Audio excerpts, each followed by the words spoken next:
जो गवर्नर ने ऑर्डर दिया है हम उसके ऑर्डर को मानते ही नहीं है, वो तो इलीगल ऑर्डर है। तो अगर हम मान लेंगे तो इसका मतलब है कि उसमें सारी कमी हमारी है और जो गवर्नर चाहता है इलीगल ऑर्डर करके उसको हम कंफर्म कर दें।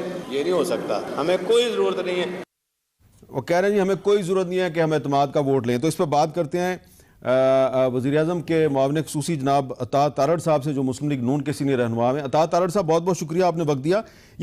ये परवेज़ लाई साहब कह रहे हैं कि वो तो गवर्नर के हुक्म को गैर कानूनी समझते हैं, तो वो कह रहे हैं कि मैं तो बिल्कुल एतमाद का वोट नहीं लूंगा। तो अगर ये एतमाद का वोट नहीं लेते तो फिर क्या होगा? असल में प्रॉब्लम ये है कि परवेज लाई साहब ने हमेशा से जिला काउंसिल गुजरात की तरह हर हाउस को चलाया है, हमेशा मनमानी की है। उनके लिए आइन और कानून को पामाल करना बिल्कुल मामूली सी बात है, क्योंकि ये गवर्नर का ऑर्डर आइन की किसी शिक के तहत है। गवर्नर का ऑर्डर जो है वो आइन का आर्टिकल 130 सब आर्टिकल 7 है, जो कहता है कि अगर गवर्नर को ये महसूस हो कि वजीर आला को एतमाद हासिल नहीं है ऐवान का, तो वो उसे एतमाद के वोट का कह सकते हैं। अब गवर्नर ने एग्जैक्टली आर्टिकल 130 सब आर्टिकल 7 के तहत ऑर्डर किया। देखिए, माजी में भी अगर मीर साहब आप कानूनी मामलात को देखें तो जो मंजूर वट्टू केस है, हालांकि तब राजा स्वरूप साहब गवर्नर थे और गवर्नर राज था, और उस वक्त 10 दिन का टाइम दिया गया था मंजूर वट्टू साहब को एतमाद का वोट लेने के लिए। यहाँ तो सूरत हाल बहुत मुख्तलिफ है कि यहाँ जब एतमाद के वोट का कहा गया है, ना सूबे में गवर्नर राज है और सेशन चल रहा था, हुकूमत का बुलाया हुआ सेशन था। परवेज लाई साहब का सिर्फ प्रॉब्लम यह है कि वो जिंदगी में उनको लगता है कि अगर मैंने हार मान ली तो मैं बेइज्जत हो जाऊंगा। मैंने बेइज्जत नहीं होना, मैं वैसे निकल जाऊंगा अदालतों के थ्रू या जैसे भी, क्योंकि देखिए आपको एतमाद का वोट लेना होगा।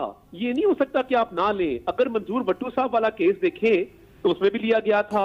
अब अदालत इसका क्या फैसला करती है? आइन की शिक बरकरार है, वैलिड शिक है, आर्टिकल मौजूद है।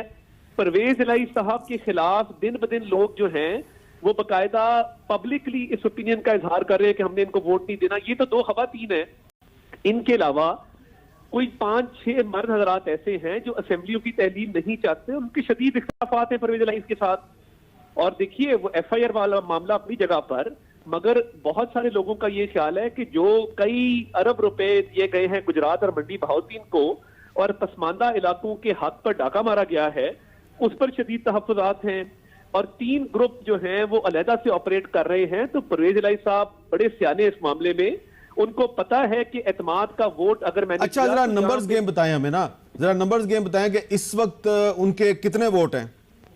देखिए, उनके अगर आप लीगली देखें तो 188 वोट है कुल, और हमारे जो हैं वो 179 हैं, और ये तमाम तर गिनती करने के बाद हैं। मगर मेरे इल्म में ये बात है कि उनके 10 से 12 लोग ऐसे हैं जो परवेज लाई साहब को एतमाद का वोट नहीं देना चाहते।